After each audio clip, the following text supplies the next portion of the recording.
उस जन अंदोलन के मुद्दे की होण, उगड़वें पॉइंट की होण, ये विषा अज दे इस खुले सैशन दे विच आपां ने रखिया होया। जिहदे चों एक गल तां यही आ कि जिहड़ा वातावरण का संकट और खेती का संकट आ, इहनूं जिहड़ा हल आ वो पब्लिक ही कर सकदी आ, पब्लिक दी मूवमेंट ही कर सकदी आ। इहनूं किसी होर तरीके दे नाल जिवें एक तरीका वोटां वाला गा, उहदे नाल सानूं नहीं लगदा भी ये हल होऊगा। इसे करके जिहड़ा इहदा सबजैक्ट आ वो अपने आप दे विच ये गल क्लीयर करदा। खेती ते वातावरण दो ऐसे मुद्दे ने जिहड़े एक दूसरे नाल बहुत नेड़ियों जुड़े हुए ने और एक दूसरे नूं प्रभावित करते हैं। क्योंकि जदों असीं खेती की गल करते हैं तां खेती दे दो पक्ष ने, खेती दे दो हिस्से ने। वो दो पक्ष किहड़े किहड़े ने, वो दो हिस्से किहड़े किहड़े ने? एक हैगा खेती का कुदरती हिस्सा, एक हैगा खेती का मानवी हिस्सा। कुदरती हिस्से का मतलब आ कि बगैर जमीन तो खेती नहीं हुंदी, बगैर पानी तो खेती नहीं हुंदी, बगैर रुत तो खेती नहीं हुंदी, बगैर आबो हवा तो खेती नहीं हुंदी, जिन्हों असीं मोटे तौर पर इन्हां सारियां गल्लां नूं आपां मेल जोड़ के वातावरण का नाम दे दिंदे हां। दूसरा है कि खेती दे विच जिहड़ा मनुखी भाईचारा लग्या होया, वो भावें जमीन के मालक जिन्हां नूं असीं किसान कह दिंदे आ, जां जिन्हां कोले जमीन नहीं हैगी, वो खेती हर कामे भी ने, जां हिस्से ठेके ते लैके खेती करन वाले दूसरे लोग भी ने। वो हैगा इहदा मानवी हिस्सा। अज ये दोने हिस्से संकट दे विच ने, क्योंकि जिहड़ी खेती दा डिजाइन सानू 1966-67 दे विच दित्ता सी, और इस खेती के डिजाइन का जिहड़ा मेन खिता बनाया गया, चुनिया गया, वो पंजाब नूं चुनिया गया। और पहलियां दे विच सानू ये लगदा सी भी ये खेती आ जिहड़ी वो बहुत वधिया खेती आ, क्योंकि इहने पैदावार दे विच एकदम बहुत ज़्यादा वाधा कीता, जिहदे करके सानू ये लगदा सी कि ये नवीं तकनीक की खेती आ जिहड़ी ये आउण वाले समय दे विच मनुखता नूं बहुत अगे ले जाऊगी, और साडी जिहड़ी खाद की सुरक्षा, जिन्हों भोजन सुरक्षा आपां कहने आ, साडी भोजन सुरक्षा की गारंटी पूरी कर दूगी। लेकिन एक स्टेज तक उही काम होया जिवें असीं अपने समाज दे विच देखदे हां कि कई बार किसी नौजवान बच्चे नूं असीं उहदी नौजवान की ताकत के नाल नाल थोड़ा थोड़ा नशा देण लग जाइए, फीम देण लग जाइए, तो दुगना काम करन लग जांदा। पर उस तो बाद कंडीशन हौली हौली ये हो जाती है भी उहदी जवानी थोड़े जे समय च ही खत्म हो जाती है, टल जाती है। यही हाल साडी इस खेती का होया। एक तरीके दे नाल साडी खेती का ये हाल ये होया कि एक समय तक उत्पादन वधिया, एक समय तक लोकां नूं ये लग्या कि साडी भोजन सुरक्षा जिहड़ी इहदी भी गारंटी होगी। लेकिन उदों बाद करीब 1995 तो बाद साडी इस खेती नूं ग्रहण लगना शुरू हो गया। उहदा कारण ये सी कि साडी मिट्टी खराब हो गई, उहदा कारण ये होण लगा कि साडा पानी बहुत डूंगा चला गया, और उहदा कारण ये हो गया कि साडी पूरी मौसम दे विच जिहनूं जलवायु तब्दीली का नाम भी दिता जाता कि उहदा भी साडी खेती दे उत्ते असर होण लग गया। क्योंकि विग्यानी एक गल साफ कहंदे ने कि जे साडी धरती का टैंपरेचर 1% वध 1 डिग्री सेंटीग्रेड वध जांदा तां कम से कम साडा जिहड़ा उत्पादन आ वो 5 ਤੋਂ 7% घट जांदा। जाने खेती का और साडे टैंपरेचर का, साडे तापमान का, धरती के तापमान का इन्ना एक दूसरे नाल संबंध आ, एक दूसरे का इन्ना असरअंदाज ये चीज़ां करदियां ने। इस करके एक गल क्लीयर आ कि अज ਜਿਹੜੀ खेती असी सारे लोग कर रहे हैं ਉਹ खेती ਦੇ ਵਿੱਚ ਜਿਹੜਾ ਅਸੀਂ खेती किसानी ਕਰਨ ਵਾਲੇ ਲੋਕ ਅੱਜ ਕਰੀਬ ਆਮ ਕਿਸਾਨ ਵੀ ਇਸ ਸਿੱਟੇ ਤੇ ਪਹੁੰਚ ਗਿਆ ਕਿ ਜੇ ਅਸੀਂ ਇੱਕ ਦੀ ਥਾਂ 2 ਬੋਰੀਆਂ DAP ਦੀਆਂ ਪਾ ਲਈਏ ਔਰ 4 ਦੀ ਥਾਂ 8 ਬੋਰੀਆਂ ਅਸੀਂ यूरिए ਦੀਆਂ ਪਾ ਲਈਏ ਤਾਂ ਉਤਪਾਦਨ ਵਧਣ ਦੇ ਫਿਰ ਵੀ ਕੋਈ ਚਾਂਸ ਨਹੀਂ ਹੈਗੇ। ਉਤਪਾਦਨ ਘਟਣਾ ਸ਼ੁਰੂ ਹੋ ਗਿਆ, ਕੁਝ ਚੀਜ਼ਾਂ ਦੇ ਵਿੱਚ ਉਤਪਾਦਨ ਖੜੋਤ ਦੇ ਵਿੱਚ ਆ ਗਿਆ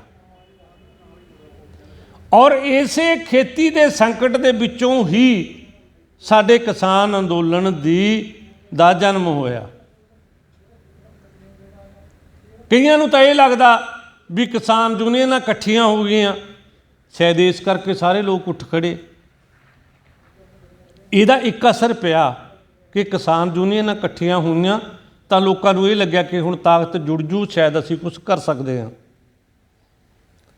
ਪਰ ਜਿਹੜਾ ਅੰਦੋਲਨ 26 ਨਵੰਬਰ ਨੂੰ ਸ਼ੁਰੂ ਹੋਇਆ, ਉਹ ਅੰਦੋਲਨ ਦੀ ਕਿਸੇ ਵੀ ਕਿਸਾਨ ਜਥੇਬੰਦੀ ਦੀ ਲੀਡਰਸ਼ਿਪ ਨੂੰ ਅਸੈਸਮੈਂਟ ਹੀ ਨਹੀਂ ਸੀ ਕਿ ਇੰਨੇ ਲੋਕ ਸਾਡੇ ਮਗਰ ਟਰਾਲੀਆਂ ਲੈ ਕੇ ਆ ਜਾਣਗੇ। ਆਪ ਮੁਹਾਰੇ ਲੋਕ ਚੱਲੇ ਔਰ ਖਾਸ ਕਰਕੇ ਪੰਜਾਬ ਔਰ ਹਰਿਆਣਾ ਜਿਹਦੇ 'ਚ ਕੋਈ ਮੂਵਮੈਂਟ ਹੀ ਨਹੀਂ ਸੀ। ਮਤਲਬ ਮੈਂ ਇੱਕ ਆਪਣੀ ਜਾਤੀ ਚੀਜ਼ ਤੁਹਾਨੂੰ ਦੱਸਣੀ ਚਾਹੁੰਦਾ ਕਿ ਮੈਂ 20 ਨਵੰਬਰ ਨੂੰ ਜੀਂਦ ਇੱਕ ਮੈਰਿਜ ਦੇ ਵਿੱਚ ਗਿਆ ਸੀ, ਮੇਰੇ ਦੋਸਤ ਦੀ ਇੱਕ ਦੀ ਸ਼ਾਦੀ ਸੀ ਔਰ ਉਹ ਕਈ ਵਾਰ ਸਾਡੀਆਂ ਕਾਨਫਰੰਸਾਂ ਕਰਵਾ ਚੁੱਕੇ ਸੀ। ਉੱਥੇ ਜਿਹੜੇ ਉਹਨਾਂ ਦੇ ਪਿੰਡ ਦੀ ਸੰਗਤ ਆਈ, ਉਹਨਾਂ ਨਾਲ ਮੇਰੀ ਬੈਠ ਕੇ ਗੱਲ ਹੋਈ। ਉਹ ਕਹਿੰਦੇ ਯਾਰ ਸਾਨੂੰ ਤਾਂ ਨਾ ਕੋਈ ਕਾਨੂੰਨ ਦਾ ਪਤਾ, ਨਾ ਸਾਨੂੰ ਕੋਈ ਹੋਸ਼ ਦਾ, ਇੰਨੇ ਹੀ ਸੁਣਦੇ ਹਾਂ ਵੀ ਪੰਜਾਬ ਵਾਲੇ ਆ ਜਿਹੜੇ ਉਹ ਬੱਸਾਂ ਨਹੀਂ ਚੱਲਣ ਦਿੰਦੇ, ਬੱਸਾਂ ਘੇਰੀ ਖੜੇ ਨੇ। ਲੇਕਿਨ 26 ਤਰੀਕ ਨੂੰ ਜਿਉਂ ਹੀ ਇੱਧਰੋਂ ਲੋਕ ਜਾਣੇ ਸ਼ੁਰੂ ਹੋਏ ਔਰ ਹਰਿਆਣਾ ਵੀ ਨਾਲ ਲੱਗ ਗਿਆ ਔਰ ਹਰਿਆਣੇ ਨੇ ਪੂਰਾ ਵੱਧ ਚੜ੍ਹ ਕੇ ਸਾਥ ਦਿੱਤਾ ਔਰ ਇਸੇ ਤਰ੍ਹਾਂ ਪੱਛਮੀ ਯੂਪੀ ਨੇ ਵੀ ਫਿਰ ਵੱਧ ਚੜ੍ਹ ਕੇ ਹਿੱਸਾ ਲੈਣਾ ਸ਼ੁਰੂ ਕੀਤਾ।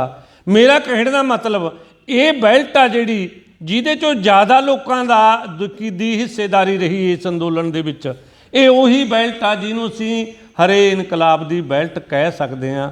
ਜਿਹੜੇ ਇਹ ਸਾਰੇ ਲੋਕ ਸੀ ਜਿਹੜੇ ਇਹ ਹਰੇ ਇਨਕਲਾਬ ਦੇ ਝੰਬੇ ਹੋਏ ਲੋਕ ਸੀਗੇ। ਕਿਹਦਾ ਬੋਲਦਾ ਯਾਰ ਇਹਨੂੰ, ਯਾਰ ਪੀਰ ਬਣ ਕੇ ਇੱਕ ਯਾਰ ਇਹਨੂੰ ਸਾਈਲੈਂਟ 'ਤੇ ਲਾ ਲਓ। ਆਪਾਂ ਜਿੰਨਾ ਚਿਰ ਬੈਠਣਾ ਆਰਾਮ ਨਾਲ ਇੱਕ ਮਨ ਇੱਕ ਚਿੱਤ ਹੋ ਕੇ ਕੁਛ ਆਪਾਂ ਗੱਲਬਾਤ ਕਰਨੀ ਆ। ਔਰ ਜਿਹਨੂੰ ਮੇਰੇ ਵਰਗੇ ਨੂੰ ਨਹੀਂ ਲਾਉਣਾ ਆਉਂਦਾ ਉਹ ਗੁਆਂਢੀ ਨੂੰ ਪੁੱਛ ਲਓ ਵੀ ਯਾਰ ਇਹ ਕਿਵੇਂ ਲੱਗਦਾ ਹੁੰਦਾ। ਕਈਆਂ ਨੂੰ ਇਹ ਹਟਾਉਣਾ ਵੀ ਨਹੀਂ ਆਉਂਦਾ, ਕਿਹੜਾ ਇੱਕ ਪੰਗਾ, ਤੋ ਉਹ ਦੂਜੇ ਤੋਂ ਹਟਵਾ ਲਓ ਜਾਣੇ। ਵੀ ਇੱਕ ਇੰਨੀ ਕੁ ਬੇਨਤੀ ਜ਼ਰੂਰ ਆ ਵੀ ਇਹਨੂੰ ਕੇਰਾਂ ਇੱਕ ਵਾਰ ਆਪਾਂ ਬੰਦ ਕਰੀਏ। ਤਾਂ ਮੇਰਾ ਕਹਿਣ ਦਾ ਮਤਲਬ ਇਹ ਸੀ ਕਿ ਇਹ ਜਿਹੜਾ ਗ੍ਰੀਨ ਰੈਵੂਲੇਸ਼ਨ ਦਾ ਇਹ ਖਿੱਤਾ ਸੀਗਾ, ਇਹ ਸਭ ਤੋਂ ਜ਼ਿਆਦਾ ਅੰਦੋਲਨ ਇਸ ਕਰਕੇ ਹੋਇਆ ਕਿ ਸਾਨੂੰ ਇੱਕ ਗੱਲ ਦਾ ਪਤਾ ਕਿ ਸਾਡੀ ਜਿਹੜੀ ਜ਼ਮੀਨ ਆ ਪੰਜਾਬ ਦੀ 95% ਜ਼ਮੀਨ ਆੜ ਰਹਿਣ ਬੈਂਕਾਂ ਦੇ ਵਿੱਚ ਹੋ ਚੁੱਕੀ ਆ। ਭਾਵੇਂ ਅਸੀਂ ਇੱਕ ਗੱਲ ਕਹਿੰਦੇ ਸੀ ਵੀ ਇਸ ਮੋਰਚੇ ਦੇ ਵਿੱਚ ਆਪਣਾ ਪੂਰਾ ਇਹ ਨਾਅਰਾ ਲੱਗਦਾ ਰਿਹਾ ਸੀ ਕਿ ਅਬਾਨੀਆਂ ਅਡਾਨੀਆਂ ਨੂੰ ਅਸੀਂ ਜ਼ਮੀਨ ਨਹੀਂ ਦੇਣੀ, ਪਰ ਇੱਕ ਗੱਲ ਮੈਂ ਤੁਹਾਡੇ ਸਾਹਮਣੇ ਰੱਖਣੀ ਚਾਹੁੰਦਾ ਕਿ ਉਹ ਸਾਡੇ ਨਾਲੋਂ ਕਈ ਗੁਣਾ ਜ਼ਿਆਦਾ ਚਲਾਕ ਬਣਦੇ ਨੇ ਔਰ ਸਾਡੀ ਜ਼ਮੀਨ ਜ਼ਿਆਦਾਤਰ ਜਿਹੜੀ ਪੰਜਾਬ ਦੀ ਪਲੱਜ ਆ ਉਹ SBI 'ਚ ਆ, ਸਟੇਟ ਬੈਂਕ ਆਫ ਇੰਡੀਆ ਦੇ ਵਿੱਚ। ਔਰ ਸਟੇਟ ਬੈਂਕ ਆਫ ਇੰਡੀਆ ਨੂੰ ਅਡਾਨੀ ਗਰੁੱਪ ਆ ਜਿਹੜਾ ਉਹ ਖਰੀਦਣ ਜਾ ਰਿਹਾ। ਅਗਰ ਬੈਂਕ ਹੀ ਅਡਾਨੀ ਦੇ ਕਬਜ਼ੇ 'ਚ ਆ ਗਿਆ ਤਾਂ ਜਿੰਨੀ ਪਲੱਜ ਜ਼ਮੀਨ ਆ ਸਾਡੀ ਉਹ ਵੀ ਅਡਾਨੀ ਦੇ ਕਬਜ਼ੇ 'ਚ ਆਊਗੀ। ਇਸ ਕਰਕੇ ਇਹਦੇ ਤੋਂ ਵੀ ਸਾਨੂੰ ਅਲਰਟ ਰਹਿਣ ਦੀ ਜ਼ਰੂਰਤ ਆ। ਜਾਣੀ ਅੱਜ ਜਿਹੜੀ ਇਹ ਖੇਤੀ ਆ ਜਿਹਨੂੰ ਮੈਂ ਕਾਰਪੋਰੇਟ ਖੇਤੀ ਵੀ ਕਹਿਣਾ ਜਾਂ ਰਸਾਇਣਿਕ ਖੇਤੀ ਵੀ ਕਹਿ ਦਿੰਦੇ ਹਾਂ ਜਾਂ ਹੋਰ ਸੌਖੇ ਸ਼ਬਦਾਂ ਦੇ ਵਿੱਚ ਜਿਹਨੂੰ ਆਪਾਂ ਜ਼ਹਿਰਾਂ ਵਾਲੀ ਖੇਤੀ ਵੀ ਕਹਿ ਦਿੰਦੇ ਹਾਂ, ਇਹ ਖੇਤੀ ਦੀ ਸਥਿਤੀ ਅੱਜ ਇਹ ਆ ਕਿ ਅਸੀਂ ਜਿੰਨੀਆਂ ਵੀ ਚੀਜ਼ਾਂ ਖੇਤੀ ਦੇ ਵਿੱਚ ਵਰਤੋਂ ਕਰਦੇ ਹਾਂ, ਜਿਹਨੂੰ ਅੰਗਰੇਜ਼ੀ ਦੇ ਵਿੱਚ ਐਗਰੀਕਲਚਰ ਕੈਮੀਕਲ ਇਨਪੁਟਸ ਕਿਹਾ ਜਾਂਦਾ, ਜਿਹਨੂੰ ਆਪਾਂ ਕਹਿ ਲਈਏ ਚਾਹੇ ਬੀਜ ਆ, ਚਾਹੇ ਰਸਾਇਣਿਕ ਖਾਦਾਂ ਨੇ ਜਿਹਨੂੰ ਫਰਟੀਲਾਈਜ਼ਰ ਵੀ ਬੋਲ ਦਿੰਦੇ ਹਾਂ ਆਪਾਂ, ਯੂਰੀਆ DAP, ਚਾਹੇ ਜਿਹੜੀਆਂ ਅਸੀਂ ਪੈਸਟੀਸਾਈਡ, ਇਨਸੈਕਟੀਸਾਈਡ, ਵੀਡੀਸਾਈਡ ਜਿਹੜੀਆਂ ਇਹ ਜ਼ਹਿਰਾਂ ਦੀਆਂ ਸਪਰੇਹਾਂ ਕਰਦੇ ਹਾਂ। ਮੈਂ ਇਹਨਾਂ ਨੂੰ ਦਵਾਈਆਂ ਨਹੀਂ ਕਹਿੰਦਾ, ਮੈਂ ਜ਼ਹਿਰ ਹੀ ਕਹਿਣਾ ਵੀ ਇਹ ਚੀਜ਼ਾਂ ਨੇ ਜਿਹੜੀਆਂ। ਔਰ ਫਿਰ ਅਸੀਂ ਖੇਤੀ ਦੇ ਵਿੱਚ ਜਿੰਨੀ ਮਸ਼ੀਨਰੀ ਵਰਤੋਂ ਕਰਦੇ ਹਾਂ, ਚਾਹੇ ਟਰੈਕਟਰ ਆ, ਚਾਹੇ ਹਾਰਵੈਸਟਰ, ਕੰਬਾਈਨ ਆ, ਚਾਹੇ ਇਹਨਾਂ ਦੇ ਹੋਰ ਇੰਸਟਰੂਮੈਂਟ ਨੇ, ਕੋਈ ਬੀਜਣ ਵਾਲੀ ਮਸ਼ੀਨ ਆ, ਕੋਈ ਕਰਾਹ ਵਾਲੀ ਮਸ਼ੀਨ ਆ, ਕੋਈ ਵੀ ਆ, ਇਹ ਸਾਰੀਆਂ ਹੀ ਕੰਪਨੀਆਂ ਦੀਆਂ ਨੇ। ਭਾਵੇਂ ਅਸੀਂ ਕਹਿੰਦੇ ਹਾਂ ਕਿ ਇਸ ਅੰਦੋਲਨ ਦੇ ਵਿੱਚ ਟਰੈਕਟਰ ਕਿਸਾਨਾਂ ਦਾ ਸਿੰਬਲ ਰਿਹਾ, ਪਰ ਟਰੈਕਟਰ ਦੇ ਉੱਤੇ ਭਾਈ ਕੰਪਨੀ ਦਾ ਨਾਂ ਲਿਖਿਆ ਹੁੰਦਾ। ਇਹ ਜ਼ਰੂਰ ਦੇਖ ਲਿਆ ਕਰੋ ਵੀ ਉਹ ਸਿੰਬਲ ਕਿਸਾਨਾਂ ਦਾ ਨਹੀਂ, ਉਹ ਟਰੈਕਟਰ ਕਿਸੇ ਕੰਪਨੀ ਦਾ, ਚਾਹੇ ਉਹ ਜੌਨ ਡੀਅਰ ਵਾਲਿਆਂ ਦਾ, ਚਾਹੇ ਉਹ ਫੋਰਡ ਵਾਲਿਆਂ ਦਾ, ਚਾਹੇ ਉਹ ਸਵਰਾਜ ਵਾਲਿਆਂ ਦਾ, ਚਾਹੇ ਉਹ ਐਸ਼ਰ ਵਾਲਿਆਂ ਦਾ। ਉਹਨਾਂ ਨੇ ਆਪ ਦਾ ਨਾਂ ਲਿਖਿਆ ਹੋਇਆ, ਆਪਣਾ ਨਾਂ ਨਹੀਂ ਹੈਗਾ ਉਹਦੇ 'ਤੇ।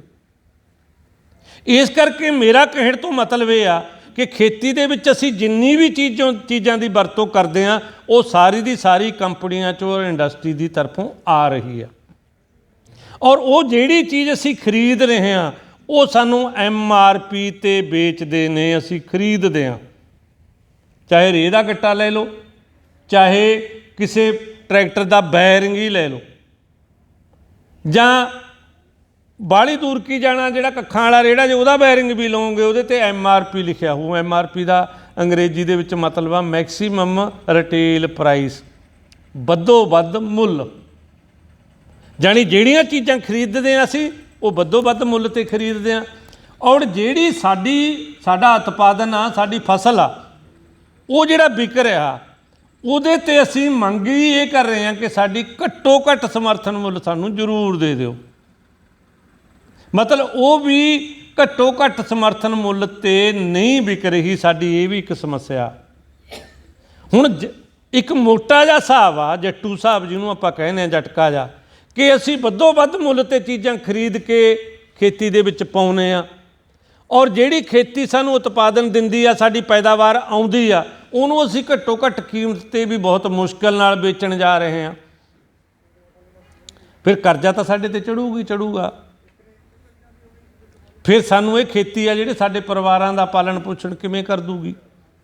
ਇਸ ਕਰਕੇ ਮੈਂ ਸੰਖੇਪ ਦੇ ਵਿੱਚ ਇਹ ਕਹਿਣਾ ਚਾਹੁੰਦਾ ਕਿ ਖੇਤੀ ਦਾ ਜਿਹੜਾ ਮੌਜੂਦਾ ਮਾਡਲ ਆ, ਜਾਂ ਖੇਤੀ ਦਾ ਜਿਹੜਾ ਮੌਜੂਦਾ ਡਿਜ਼ਾਈਨ ਆ, ਇਹ ਫੇਲ ਹੋ ਚੁੱਕਿਆ। ਔਰ ਇਹ ਫੇਲ ਡਿਜ਼ਾਈਨ ਆ, ਔਰ ਇਹਨੇ ਸਾਨੂੰ ਹੁਣ ਅੱਗੇ ਨਹੀਂ ਲੈ ਕੇ ਜਾਣਾ। ਦੂਸਰੀ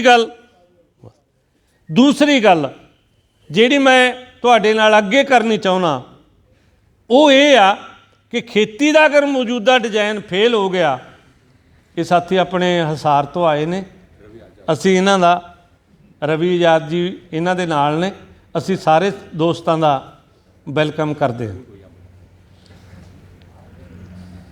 ਤੋ ਰਵੀ ਆਜ਼ਾਦ ਜੀ ਪ੍ਰੈਜ਼ੀਡੀਅਮ 'ਚ ਆ ਜਾਓ ਤੁਸੀਂ। ਤਾਂ ਮੈਂ ਆਪਣੀ ਗੱਲ ਨੂੰ ਅੱਗੇ ਕੰਟੀਨਿਊ ਕਰਦਾ ਹੋਇਆ ਕਹਿਣਾ ਚਾਹੁੰਦਾ ਕਿ ਜਦੋਂ ਖੇਤੀ ਦਾ ਇਹ ਮੌਜੂਦਾ ਡਿਜ਼ਾਈਨ ਆ ਜਿਹੜਾ ਉਹ ਫੇਲ ਹੋ ਗਿਆ, ਤਾਂ ਕੀ ਖੇਤੀ ਬੰਦ ਕਰ ਦਿੱਤੀ ਜਾਵੇ? ਕਈ ਜਿਹੜੇ ਸ਼ਹਿਰਾਂ ਦੇ ਲੋਕ ਨੇ ਜਿਹੜੇ, ਜਦੋਂ ਉਹਨਾਂ ਨਾਲ ਇਹ ਡਿਸਕਸ਼ਨ ਹੁੰਦੀ ਆ ਕਿ ਖੇਤੀ ਸਾਨੂੰ ਅੱਜ ਸਾਡਾ ਪਰਿਵਾਰ ਦਾ ਪਾਲਣ ਪੋਸ਼ਣ ਨਹੀਂ ਕਰਨ ਦੇ ਯੋਗ, ਤਾਂ ਉਹ ਕਹਿ ਦਿੰਦੇ ਨੇ ਵੀ ਯਾਰ ਜੇ ਤੁਹਾਨੂੰ ਨਹੀਂ ਖੇਤੀ ਪ੍ਰੋਫਿਟ ਦਿੰਦੀ, ਇਹਨੂੰ ਬੰਦ ਕਰ ਦਿਓ ਯਾਰ। ਪਰ ਅਸੀਂ ਜਦੋਂ ਸਮਾਜਿਕ ਪ੍ਰਾਣੀ ਦੇ ਤੌਰ 'ਤੇ ਸੋਚਦੇ ਹਾਂ ਕਿ ਕੋਈ ਫੈਕਟਰੀ ਆ ਜਿਹੜੀ, ਮੰਨ ਲਓ ਜੇ ਮੋਟਰਸਾਈਕਲਾਂ ਦੀ ਫੈਕਟਰੀ ਫੇਲ ਹੋ ਜੇ, ਤਾਂ ਕੋਈ ਉਹਨੂੰ ਬਦਲ ਕੇ ਕਾਰ ਦੀ ਫੈਕਟਰੀ ਲਾ ਲਓ। ਕੋਈ ਇੱਕ ਚੀਜ਼ ਫੇਲ ਹੋ ਗਈ ਇੰਡਸਟਰੀ ਦੇ ਵਿੱਚੋਂ, ਦੂਸਰੀ ਇੰਡਸਟਰੀ ਲਾ ਲਓ। ਕੀ ਸਾਡੇ ਸਾਹਮਣੇ ਖੇਤੀ ਕਿਸਾਨੀ ਕਰਨ ਵਾਲੇ ਲੋਕਾਂ ਦੇ ਸਾਹਮਣੇ ਕੋਈ ਐਸੀ ਆਪਸ਼ਨ ਹੈ, ਕੋਈ ਐਸਾ ਬਦਲ ਹੈ ਕਿ ਅਸੀਂ ਖੇਤੀ ਬੰਦ ਕਰ ਦਈਏ ਔਰ ਅਸੀਂ ਕੋਈ ਹੋਰ ਧੰਦਾ ਕਰਨ ਲੱਗ ਜਾਈਏ? ਇਹ ਸਮਾਜ ਦੇ ਵਿੱਚ ਬੰਦ ਖੇਤੀ ਨਹੀਂ ਹੋ ਸਕਦੀ। ਉਹਦਾ ਕਾਰਨ ਇਹ ਹੈ ਕਿ ਖੇਤੀ ਕੋਈ ਮਹਿਜ ਧੰਦਾ ਨਹੀਂ ਹੈਗਾ। ਖੇਤੀ ਸਾਡਾ ਜੀਵਨ ਆ, ਖੇਤੀ ਸਾਡੀ ਜੀਵਨ ਰੇਖਾ। ਖੇਤੀ ਬਗੈਰ ਜੀਵਨ ਨਾ ਮਾਨਵਤਾ ਦਾ ਚੱਲ ਸਕੇ, ਨਾ ਸਾਡੇ ਪਸ਼ੂ ਧਨ ਜਿਹੜਾ ਉਹਦਾ ਜੀਵਨ ਚੱਲ ਸਕੇ। ਇਸ ਕਰਕੇ ਖੇਤੀ ਨੂੰ ਬੰਦ ਨਹੀਂ ਕੀਤਾ ਜਾ ਸਕਦਾ। ਕੋਈ ਬੰਦਾ ਇਹ ਕਹੇ कि तुसी अपनी खुराक खानी बंद कर दिओ, होर सारे काम करी चलो। मतलब भुੱਖਿਆਂ तो ਤਾਂ ਕਹਿੰਦੇ भगती भी नहीं सी होई। कई बारी मरदाना बाबे नानक नाल रुस की वग जाता, बाबा मैथों नहीं भुੱਖੇ तो भगती हुंदी। मतलब ये है कि समाज दा जिहड़ी खेती आ, ये कोई ऐसा किता नहीं हैगा जिन्हों बदल लोगे तुसी। और जिहड़े लोग अज सानूं ये दलीलां दिंदे ने कि खेती घाटे दा सौदा, और वो कंपनियां खेती दे उत्ते लाड़ां सिੱਟ रहीਆਂ ने, बड़े कारपोरेट घराणे खेती दे उत्ते कब्जा करन दे लई तरलो मच्छी हो रहे हैं। तो एक गल तो सानूं भी ये सोचनी पऊगी भी अगर खेती घाटे दा धंधा, तो कंपनियां जां कारपोरेट घराणे ने जिहड़े, वो फिर इहनूं क्यों हासिल करना चाहुंदे ने। घाटे का धंधा तो कोई व्यापारी तो ऊँ ही नहीं कर लेंदा, लेना वाला हुंदा। कारण की आ?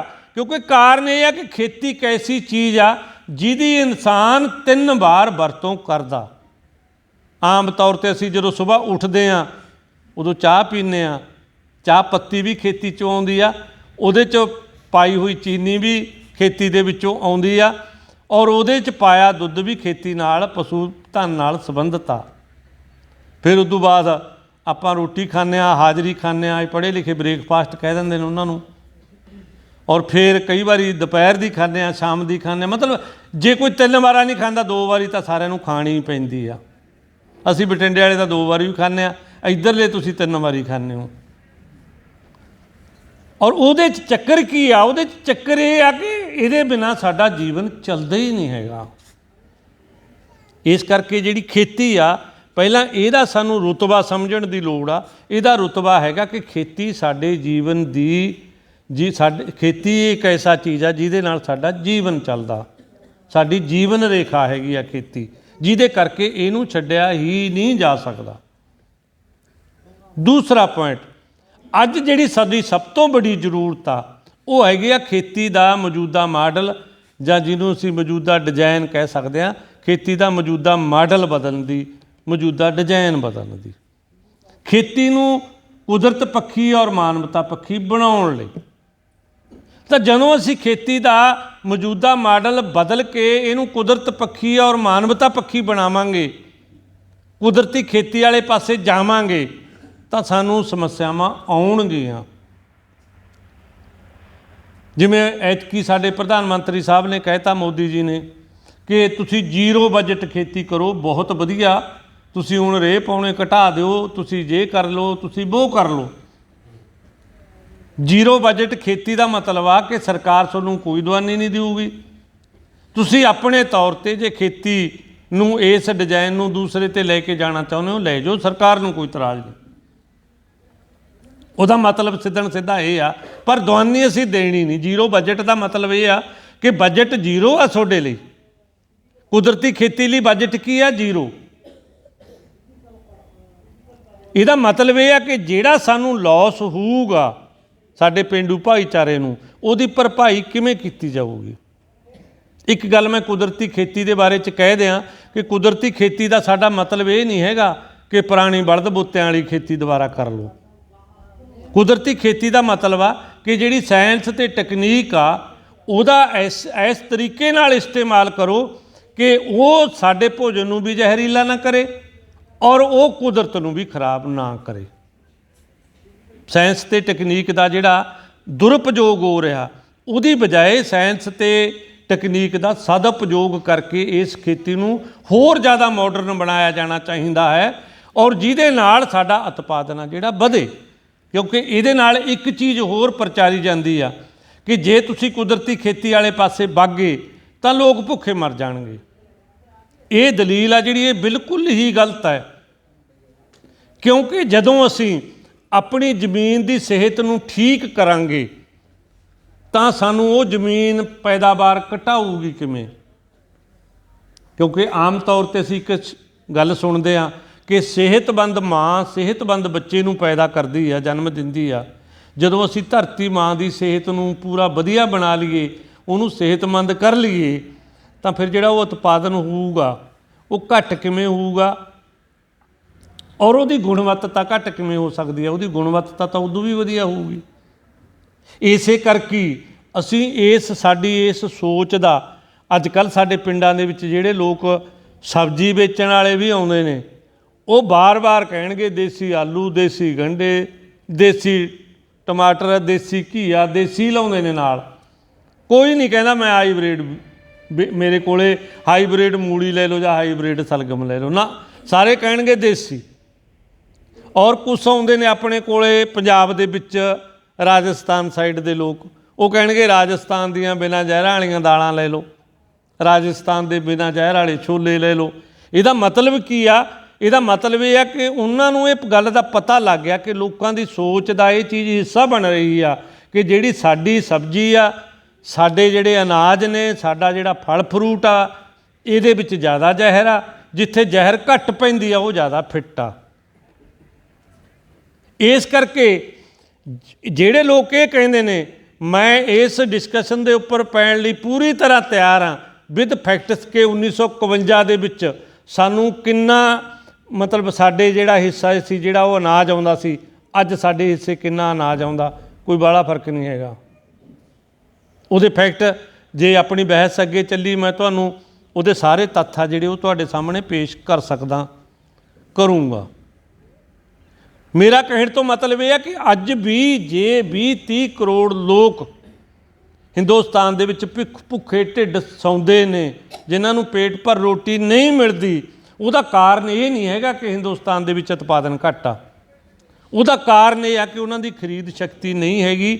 ਮਾਰਕੀਟ ਦੇ ਵਿੱਚ ਬਹੁਤ ਕੁਝ ਪਿਆ ਖਰੀਦਣ ਵਾਲਾ, ਉਹ ਖਰੀਦ ਨਹੀਂ ਸਕਦੇ ਕਿਉਂਕਿ ਗਰੀਬੀ ਆ ਜਿਹੜੀ ਉਹਨਾਂ ਨੂੰ ਢਿੱਡ ਭਰਨ ਨਹੀਂ ਦੇ ਰਹੀ। ਇਸ ਕਰਕੇ ਇਹ ਦਲੀਲ ਆ ਜਿਹੜੀ ਕਿ ਕੁਦਰਤੀ ਖੇਤੀ ਉਤਪਾਦਨ ਘਟਾਊਗੀ। ਆਪਾਂ ਕਹਿੰਦੇ ਹਾਂ ਕਿ ਜੇ ਕੁਦਰਤੀ ਖੇਤੀ ਨੂੰ ਇੱਕ ਖਾਸ ਤਰੀਕੇ ਦੇ ਨਾਲ ਅਸੀਂ ਅੱਗੇ ਵਧਾਈਏ ਤਾਂ ਉਤਪਾਦਨ ਵੀ ਨਹੀਂ ਘਟੂਗਾ ਔਰ ਉਤਪਾਦਨ ਵਧੂਗਾ ਵੀ, ਔਰ ਉਹਦੀ ਗੁਣਵੱਤਾ, ਉਹਦੀ ਕੁਆਲਿਟੀ ਵੀ ਉਤਪਾਦਨ ਦੀ ਵਧੂਗੀ।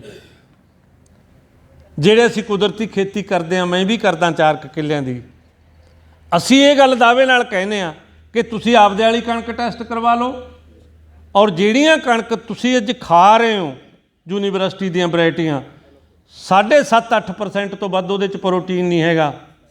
ਤੁਸੀਂ ਸਾਡੇ ਵਾਲੀ ਕੁਦਰਤੀ ਕਣਕ ਟੈਸਟ ਕਰਵਾ ਕੇ ਦੇਖਿਓ, 14% ਤੋਂ ਲੈ ਕੇ 18% ਤੱਕ ਪ੍ਰੋਟੀਨ ਆ ਉਹਦੇ 'ਚ, ਜਿਹਦਾ ਮਤਲਬ ਇਹ ਆ ਕਿ ਜੇ ਤੁਸੀਂ 4 ਰੋਟੀਆਂ 'ਚੋਂ ਜਿੰਨੀ ਖੁਰਾਕ ਲੈਂਦੇ ਹੋ ਉਨੀ ਤੁਹਾਨੂੰ 2 ਰੋਟੀਆਂ 'ਚੋਂ ਖੁਰਾਕ ਆ ਜਿਹੜੀ ਉਹ ਮਿਲ ਸਕਦੀ ਆ। ਬਾਹਲਾ ਢਿੱਡ ਵਧਾਉਣ ਦਾ, ਬਾਹਲਾ ਅੰਨ ਸਿੱਟਣ ਦਾ ਅੰਦਰ ਕੋਈ ਫਾਇਦਾ ਨਹੀਂ ਹੈਗਾ। ਇਸ ਕਰਕੇ ਜਿਹੜੀ ਕੁਦਰਤੀ ਖੇਤੀ ਆ, ਇਹਨੂੰ ਅੱਗੇ ਵਧਾਉਣ ਦੇ ਲਈ ਅਸੀਂ ਇਹ ਸਮਝਦੇ ਹਾਂ ਕਿ 50% ਬਜਟ ਕੁਦਰਤੀ ਖੇਤੀ ਨੂੰ ਅੱਗੇ ਵਧਾਉਣ ਲਈ ਸੈਂਟਰ ਗੌਰਮੈਂਟ ਦਾ ਔਰ ਸਟੇਟ ਗੌਰਮੈਂਟ ਦਾ 50% ਬਜਟ, ਵੱਖਰਾ ਬਜਟ ਖੇਤੀ ਨੂੰ ਮਿਲਣਾ ਚਾਹੀਦਾ, ਜਿਹਦੇ ਨਾਲ ਉਹ ਭਰਪਾਈ ਕਰ ਸਕਦੇ ਨੇ ਜਿੰਨੀਆਂ ਵੀ ਉਹਨਾਂ ਨੂੰ ਕੋਈ ਸਮੇਂ ਦੇ ਵਿੱਚ ਕੋਈ ਦਿੱਕਤਾਂ ਆਉਣਗੀਆਂ। ਉਹਦੇ ਨਾਲ ਅਸੀਂ ਸਾਡੀ ਮਿੱਟੀ ਦੀ ਹੈਲਥ ਨੂੰ ਵੀ ਠੀਕ ਕਰ ਸਕਦੇ ਹਾਂ, ਮਿੱਟੀ ਦੀ ਸਿਹਤ ਵੀ ਸੁਧਾਰ ਸਕਦੇ ਹਾਂ।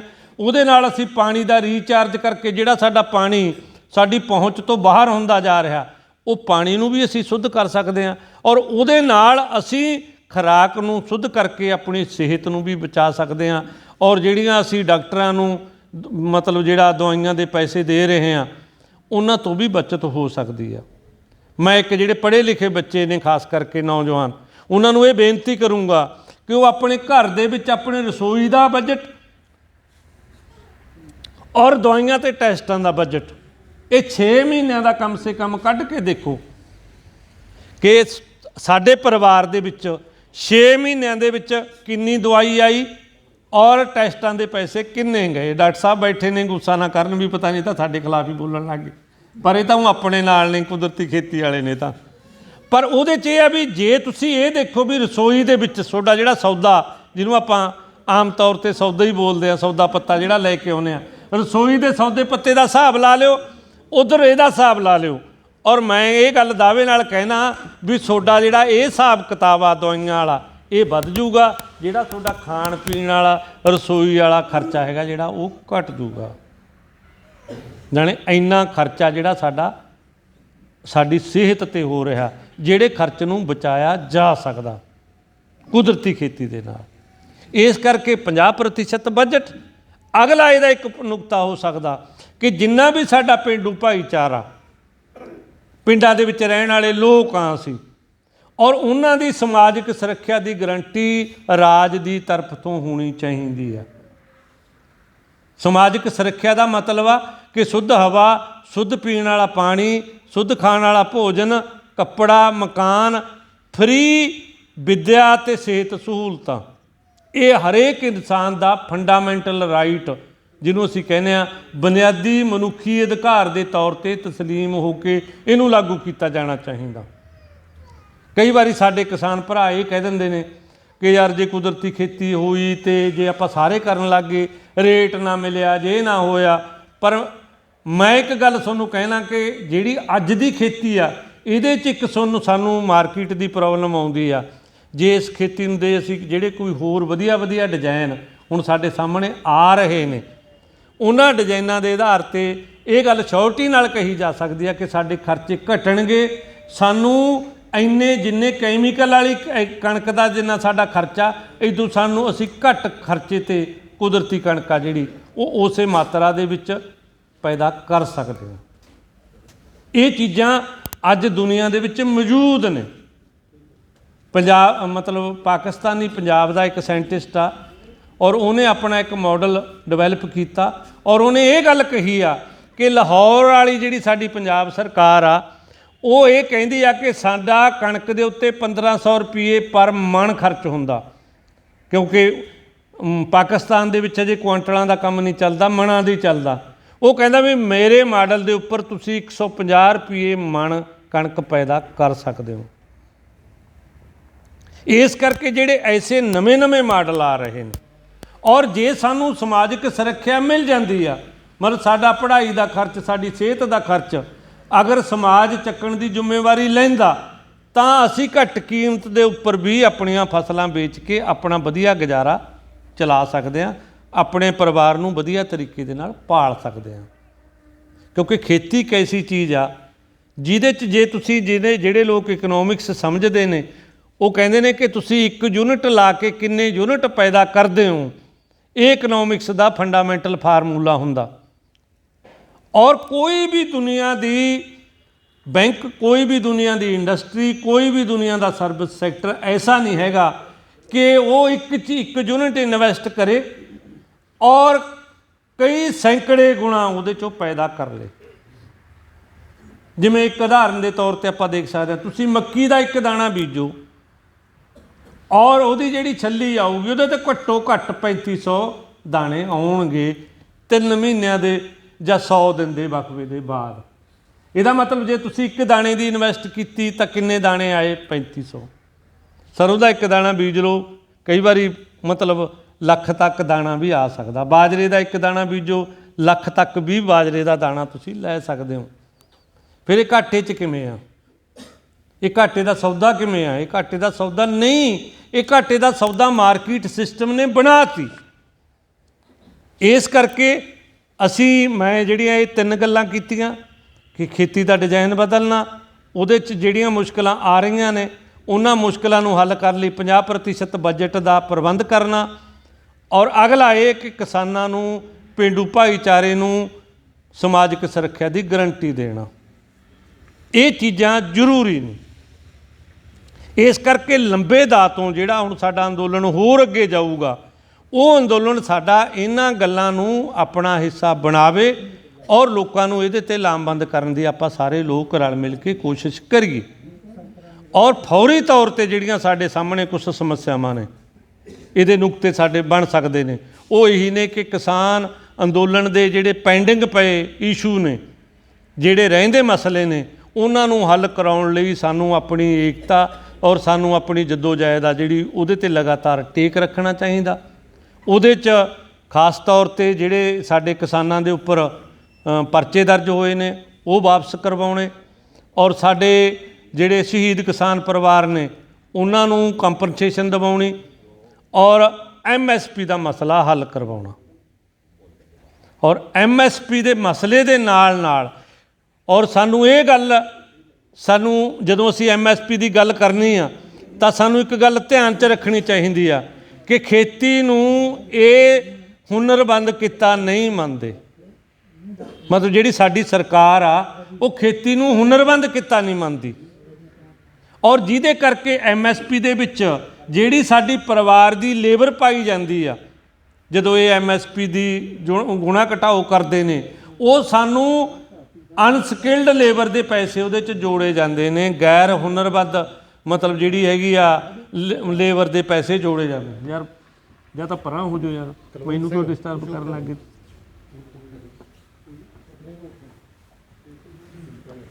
ਇਸ ਕਰਕੇ ਉਹਦਾ ਕਾਰਨ ਉਹਦਾ ਕਿਵੇਂ ਆ, ਮਤਲਬ ਜਿਵੇਂ ਹੁਨਰਬੰਦ ਗੈਰ ਹੁਨਰਬੰਦ ਨੂੰ ਜੇ ਸਮਝਣਾ ਤਾਂ ਇੱਕੋ ਹੀ ਪੁਆਇੰਟ ਆਪਾਂ ਬਹੁਤ ਸੌਖੇ ਤਰੀਕੇ ਨਾਲ ਸਮਝ ਲੈਂਦੇ ਹਾਂ ਕਿ ਜਿਵੇਂ ਸਾਡੇ ਇੱਕ ਤਾਂ ਮਿਸਤਰੀ ਦੀ ਦਿਹਾੜੀ ਆ, ਉਹ ਤਾਂ 500 ਜਾਂ 600 ਆ। ਇੱਕ ਜਿਹੜਾ ਉਹਦੇ ਨਾਲ 2 ਦਿਹਾੜੀਏ ਜਾਂ 3 ਦਿਹਾੜੀਏ ਕੰਮ ਕਰਦੇ ਨੇ ਮੇਰੇ ਵਰਗੇ, ਉਹਨਾਂ ਨੂੰ 250 300 ਹੀ ਮਿਲਦਾ। ਹੁਣ ਮਿਸਤਰੀ ਤੇ ਜਿਹੜਾ ਉਹਦੇ ਨਾਲ ਦਿਹਾੜੀਆ ਕੰਮ ਕਰਦਾ, ਉਹਦੇ 'ਚ ਫਰਕ ਕੀ ਆ?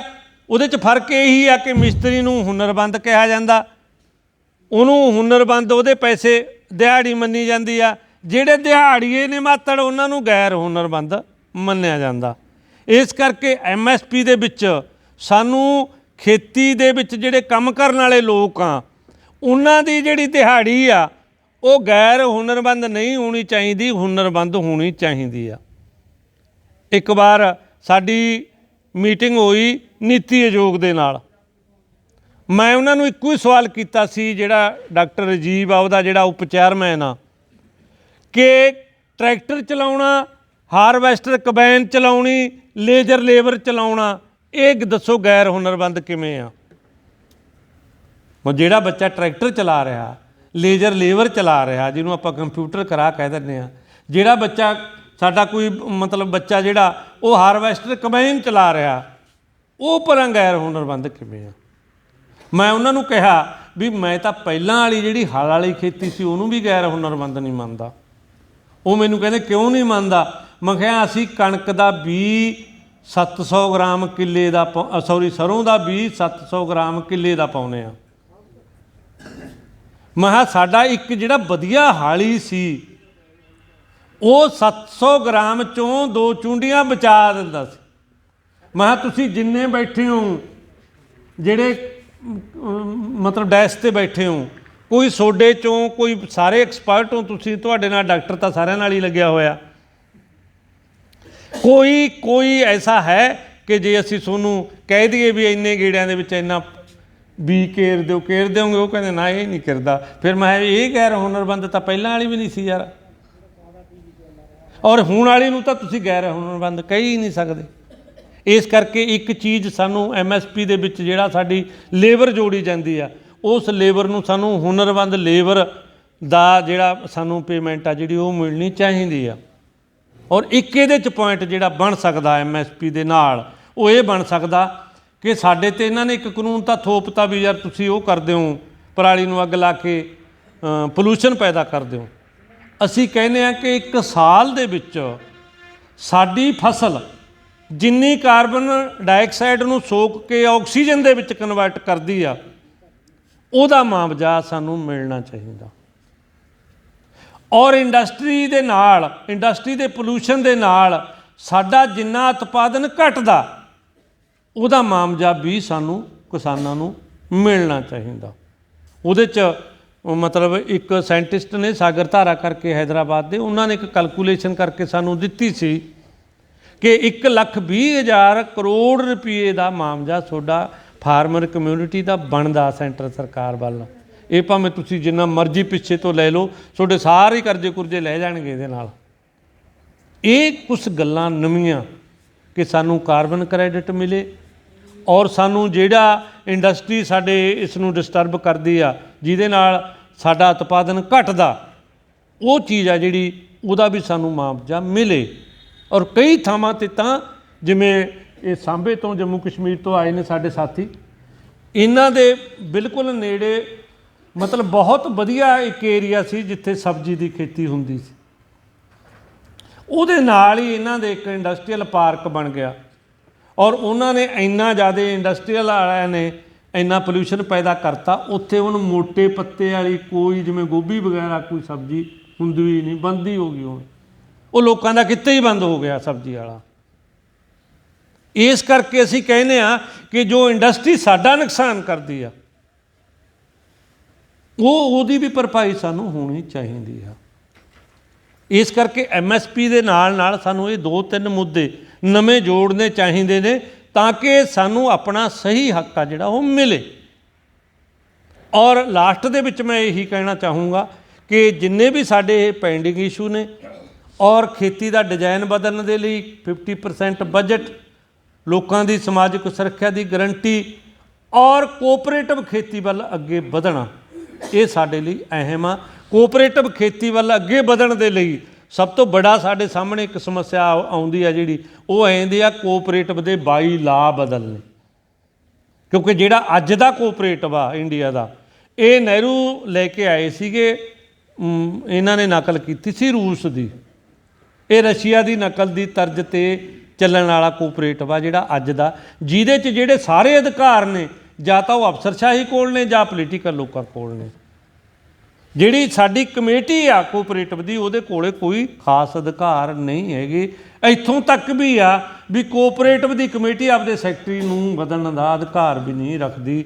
ਉਹਨੂੰ ਵੀ AR ਨੂੰ, DR ਨੂੰ ਜਾਂ ਰਜਿਸਟਰਾਰ ਨੂੰ ਬੇਨਤੀ ਕਰਨੀ ਪੈਂਦੀ ਆ ਜੇ ਕੋਈ ਗਬਨ ਦਾ ਕੇਸ ਲੱਗ ਜੇ। ਜੇ ਸੈਕਟਰੀ ਗਬਨ ਕਰ ਜੇ ਫਿਰ ਵੀ ਅਸੀਂ ਉਹਨੂੰ ਬਦਲਣ ਦੀ ਸਮਰੱਥਾ ਨਹੀਂ ਰੱਖਦੇ। ਸਾਡੇ ਨਾਲ, ਸਾਡੀ ਜਥੇਬੰਦੀ ਨਾਲ ਐਸੇ 2-3 ਕੇਸ ਹੋਏ ਨੇ ਜਿਹੜੇ ਸਾਨੂੰ ਰਜਿਸਟਰਾਰ ਤੱਕ, ਚੰਡੀਗੜ੍ਹ ਤੱਕ ਜਾ ਕੇ ਝਗੜ ਕੇ ਉਹਨਾਂ ਨੂੰ ਹਟਾਉਣਾ ਪਿਆ। ਇਸ ਕਰਕੇ ਜਿਹੜਾ ਕੋਆਪਰੇਟਿਵ ਸਿਸਟਮ ਆ ਇਹ ਐਸਾ ਹੋਣਾ ਚਾਹੀਦਾ ਜਿਹਦੇ 'ਚ ਆਮ ਜ਼ਿਆਦਾ ਅਧਿਕਾਰ ਨੇ ਜਿਹੜੇ ਉਹ ਪਬਲਿਕ ਨੂੰ ਹੋਣ, ਉਹਨਾਂ ਦੀ ਲੋਕਲ ਕਮੇਟੀ ਨੂੰ ਜ਼ਿਆਦਾ ਅਧਿਕਾਰ ਹੋਣ। ਉਹਦੇ 'ਚ ਸਾਨੂੰ ਜਿਹੜੇ ਕੋਆਪਰੇਟਿਵ ਦੇ 22 ਲਾ ਨੇ, 22 ਲਾਜ ਨੂੰ ਸਾਨੂੰ ਬਦਲਣਾ ਪਊਗਾ ਔਰ 22 ਲਾਜ ਆ ਸਾਨੂੰ ਉਹ ਜਿਹੜੇ ਕਿਸਾਨ ਪੱਖੀ ਬਣਾਉਣੇ ਪੈਣਗੇ। ਇਸ ਕਰਕੇ ਬੜੀਆਂ ਕੰਪਨੀਆਂ ਨਾਲ ਮੁਕਾਬਲਾ ਕਰਨਾ, ਔਰ ਕਿਉਂਕਿ ਉਹਨਾਂ ਕੋਲ ਤਾਂ ਬਹੁਤ ਜ਼ਿਆਦਾ ਜਿਹੜੀ ਹੈਗੀ ਆ ਉਹ ਜ਼ਮੀਨ ਆ ਜਿਨ੍ਹਾਂ ਨਾਲ ਅਸੀਂ ਮੁਕਾਬਲਾ ਕਰਨਾ ਚਾਹੁੰਦੇ ਆ, ਔਰ ਉਹਨਾਂ ਦਾ ਜੇ ਅਸੀਂ ਮੁਕਾਬਲਾ ਕਰਨਾ ਰੀਅਲ ਦੇ ਵਿੱਚ ਤਾਂ ਜ਼ਰੂਰੀ ਆ ਸਾਨੂੰ ਕੋਆਪਰੇਟਿਵ ਖੇਤੀ ਵੱਲ ਅੱਗੇ ਵਧਣਾ ਪਊਗਾ।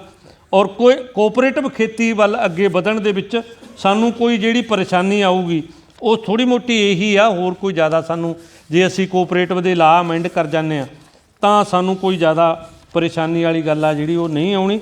ਸੋ ਇੰਨੀਆਂ ਗੱਲਾਂ ਕਰਦਾ ਹੋਇਆ ਮੈਂ ਅੱਜ ਦੇ ਇਸ ਸੈਸ਼ਨ ਦੇ ਵਿੱਚ ਤੁਹਾਨੂੰ ਸਾਰਿਆਂ ਨੂੰ ਸੱਦਾ ਦੂੰਗਾ ਕਿ ਖੁੱਲ੍ਹੇ ਮਨ ਨਾਲ ਜੋ ਵੀ ਹੈ, ਜਿਹਨੂੰ ਜਿਵੇਂ ਵੀ ਲੱਗਦਾ, ਆਪਣੀ ਗੱਲ ਆ ਜਿਹੜੀ ਖੁੱਲ੍ਹ ਕੇ ਕਰੀਏ ਔਰ ਇਸ ਸੰਵਾਦ ਨੂੰ ਆਪਾਂ ਅੱਗੇ ਵਧਾਈਏ।